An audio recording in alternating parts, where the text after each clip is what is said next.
Now that I have my captions written, I need to put them into Premiere on top of the pictures. I'm going to copy this one right here, Control-C copy, and you'll see that this is about as long as we can really fit onto the screen, no longer than that. This does have 7 words, but 3 of them are very small. So come back to Premiere, and we're going to make one caption for each of our pictures. So we're going to need a way of organizing them. In the same way that Final Images, I was able to collapse it so we didn't have to look at all those pictures in our asset box here. I'm going to make a new folder right here and call it Titles. I'm calling it Titles because that's what Premiere calls them. And now that I'm inside of this bin right here, this folder, I can go to File, New, and we're going to use the Legacy Title tool here.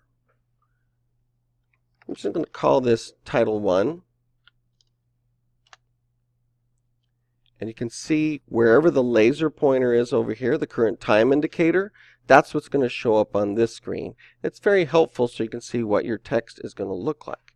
You can also turn it off so you can concentrate on these lines right here. This shows you the safe zone where your text should stay inside. This is the title tool right here, and you always draw a box. I call it a corral, so that your words that you put in here will always stay in this area. If you just click and start typing, the text can go right off the screen. I'm going to paste my text in here, and then I'm going to make it a little bit bigger. This is where you can change the font size. These tools also have corresponding tools over here. So you can see right here, this is the font size. You can see that it wraps around so that we can get it exactly the size that we want. Now, if you've got a font that you like and there's a bold version of it, always use the bold. Might as well make it as legible as possible, and then you may have to bring the size down a little bit. There are plenty of other fonts that will work, but some of them make it harder to read, not easier. So don't use this one. This one would work. This one's great. There are plenty that will work. You don't want anything that's too scripty or that has holes in it where we'll be able to see through it. This would be a definite no-go. So look for something that's just really easy to read, and then you'll have to do one final tweak here on the font size. You can then use your arrow and move it wherever you need to. You can also, once it's been set, change the size of the text box. Let's see what that looks like on our image, and notice it is very hard to read. There's a way of making any color legible on top of any background, and we're going to show you that right now. We're going to first of all make sure that we are using actual white, not a gray, and we're going to scroll down here and use a technique I call shadow with 0 distance. You don't want a distance on a shadow. It's not a traditional shadow that we want. That doubles the lettering, making it harder to read. So we bring the distance down to 0. The opacity should be 100. And then we're going to change the size and the spread. So you can see now I have a black outline. And if you use these two numbers, you can make it kind of a softer glow. Let me show you the change in legibility here. That's without it, and this is with it. What we're going to do is we're going to make one of these that's very easy to read. Pick a spot where this is going to not get in front of all of our image, and then we're going to use it many times. So let's go ahead and close this, and I'll show you what we're going to do here. Now there's going to be a transition happening at the beginning when we add our title for the category. So I'm going to go in a little bit here and drag Title 1 onto my Video 3 track. So it'll show up on top of the image. I'm then going to shorten it because it needs to go away before we start transitioning to the next picture. So you can see now, let me make this a little bigger, that the title appears and then disappears before our transition.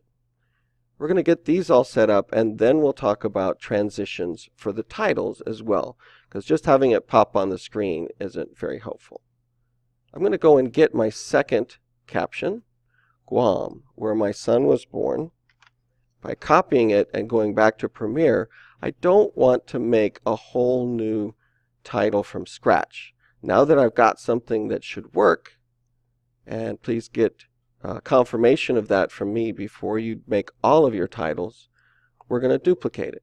There's a couple ways of doing that, but I like this one. First of all, let's go to the new picture so we can decide where it's going to go, and then open up the title. You can double click on it here or on the timeline.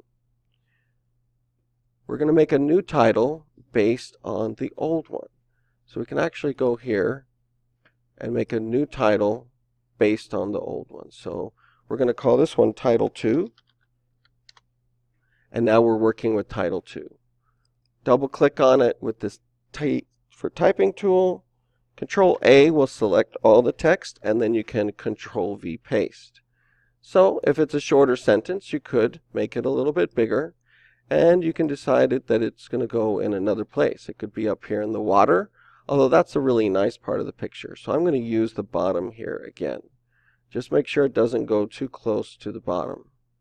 And if you go too far and you lose some words, you just Control A, select all, and then find your new size.